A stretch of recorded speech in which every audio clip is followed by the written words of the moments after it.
સોસાયટીમાં મળેલી છોકરીને હોટલમાં લઈ જઈને એવી લીધી કે થઈ ગઈ પાણી પાણી। મિત્રો, મારું નામ સ્મિત છે। હું 23 વર્ષનો છું। મારા હજુ લગ્ન નથી થયા।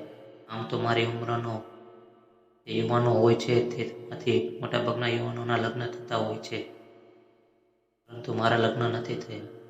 એ મને દુઃખજનક વિષય લાગે છે। મને હજુ પણ યાદ છે કે હું 22 વર્ષનો હતો ત્યારે મેં એક ગર્લફ્રેન્ડ બનાવેલી હતી। તેની સાથે હું 2 વર્ષ રિલેશનશિપમાં હતો, પરંતુ ત્યારબાદ તેણે રિલેશન તોડી નાખ્યું હતું। પણ તેની સાથે મારી કેટલી બધી યાદો જોડાયેલી હતી। મારી શારીરિક અને માનસિક યાદો તેની સાથે જોડાયેલી હતી। એના કારણે હું ખૂબ જ દુઃખી થઈ ગયેલો હતો અને તેને એક વર્ષે થઈ ગયું હતું જ્યારે આવું થયું। ત્યારે બાદ મેં મારા ઘરે વાત કરી નાખી હતી અને કહ્યું હતું કે મારે લગ્ન કરાવી દો, પરંતુ મારા લાયક છોકરી મળતી નથી અને હું કંઈ પણ કામ કરતો પણ નથી। એના કારણે મારી સાથે કોઈ સારી છોકરી એવું માંગવું આવે, પરંતુ હવે તેની વગર રહી શકતું તેમ નથી। મારે પણ કોઈ આધારની જરૂર છે। એના કારણે હું વારંવાર આવા આધાર સોશિયલ મીડિયા પર ગોતતો હતો અને મારા કોલેજના ઘણા બધા મિત્રો હતા તેઓને પણ કહેતો હતો મારા લાયક કોઈ છોકરી હોય તો મને કહેજો, પરંતુ તે લોકો મારી મજાક ઉડાવી દેતા હતા। જે સોસાયટીમાં રહેતો હતો તેની સાથે દરેક નવી છોકરી રહેવા માટે આવેલી હતી।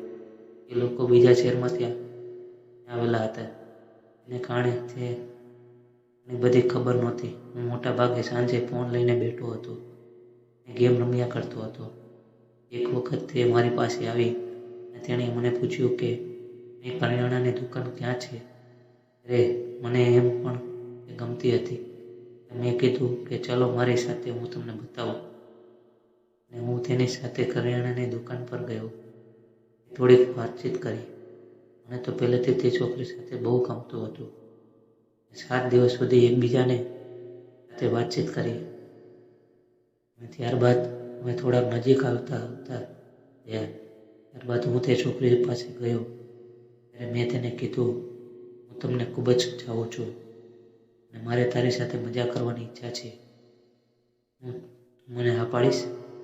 ત્યારે આ સમયની અંદર પહેલાં તો તે કંઈ ના બોલી અને તેનું મોઢું જોતાં મને લાગતું હતું કે તે ગુસ્સે થઈ ગઈ હતી, પરંતુ એ ગુસ્સો વધારે સમય ન ટક્યો અને તેણે કહ્યું કે હવે તું સાચી વાત ઉપર આવ્યો છો અને મને તે ખરેખર ગમ્યું।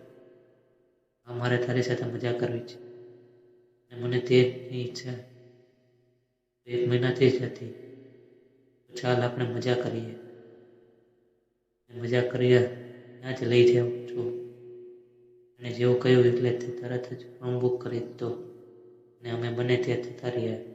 રૂમમાં જતા ત્યારે મને ખાટલા ઉપર જવા માટે કહ્યું અને લાઇટની બંધ કરી દીધી। ત્યારબાદ બંને એક દિવસ મજા કરે। જ્યારે પણ હવે મને મજા કરવાની છે ત્યારે અમે બંને ગ્રુપમાં જતા હતા અને ભારે આનંદ કરતા હતા। મિત્રો, વિડીયો પસંદ આવ્યો તો ચેનલને લાઈક અને વિડીયોને સબસ્ક્રાઈબ કરજો મિત્રો।